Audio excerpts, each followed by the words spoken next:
There, okay.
Valentine's Day from Hopalong Hollow. This is Jeri.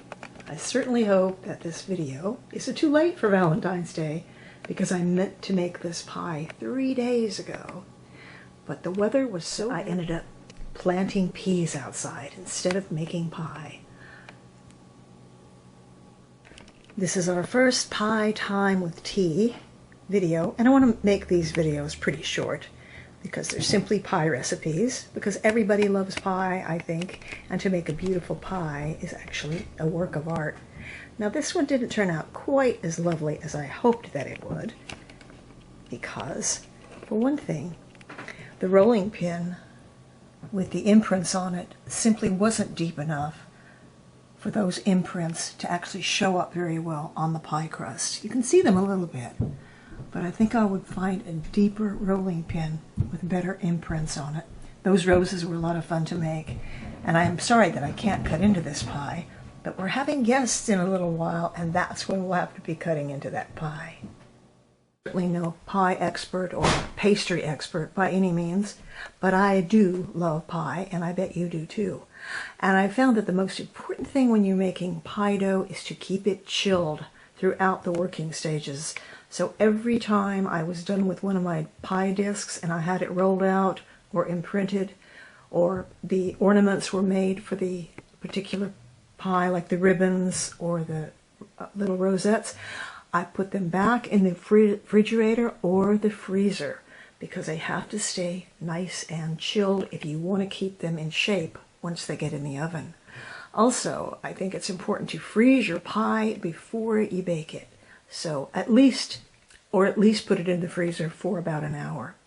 Now, what we're also having with our tea today are some chicken salad croissants, which are made with simply chicken, cranberries, celery, and a little bit of onion. No nuts, because James doesn't like nuts in his chicken salad. The pie, I don't know if it's good, but it certainly smells delicious. Now today the table is set with pink and red transferware, and it's all mix and match because every single one of them comes from a different company, I think. This is Tonquin Royal Staffordshire dinnerware, made in England, and this design, I believe, is Mason's Vista, yes. Mason's Vista, also made, it's China, ironstone actually. This is ironstone and made in England as well. This is one of my favorite patterns. I really love this one. I think the cups are also, yeah, the cups are also Mason's Vista. This is a teapot my mother bought me when I was about 20 years old, I guess. And this teapot, not got any water in it yet, is Gibson's Staffordshire in England as well. Thought it would look great on the table along with these store-bought roses. And today's tea was a gift from one of you wonderful subscribers. Hardy & Sons Valentine's Day tea. How perfect. And it's chocolate flavored tea. Haven't tried it yet, so I'm looking forward to this. Our croissant plates. I've had these for a while, so they're little, some of them are rather chipped. But this was a set that I bought years ago, and it was from Country Living. I think, yeah, Country Living. What else? Oh, we have a, oh, this is actually a tart pan, but it works great for this pie. And we have a lovely little cardinal on the table today. I mentioned I can't cut into that pie today because we're expecting a guest, and I want her to see how beautiful it is before I cut it up. But we can pour the tea and give that a taste. So Hardy & Sons, a Valentine's Day tea. I'm going to let that steep for a little while I just enjoy this place settings. Let's give it a taste. Just a hint of chocolate, and that's what thing you have to remember when you're drinking chocolate tea. It's just going to be a hint of chocolate. Chocolate tea was Martha Washington's favorite tea, but this also has vanilla flavor and rose petals as well as the black tea base. So this is wonderful tea, and I thank you once again for sending that to me. Also, the tablecloth isn't really a tablecloth. It's William Morris fabric that I'm going to make a slip cover out of. But I thought how beautiful it would look with this transferware. So the tablecloth is really a couple yards of fabric that's going to go on a love seat that I'm going to put together. Anyway, thank you. I'm sorry this is such a late video, but it is still here for Valentine's Day. So I hope you had a wonderful day. And next video is going to be all about peas and sweet pea planting and poppies, because that is what I have been doing for the last couple days. And so we'll see you next time in Oplong Hollow. This is Jeri. Bye-bye.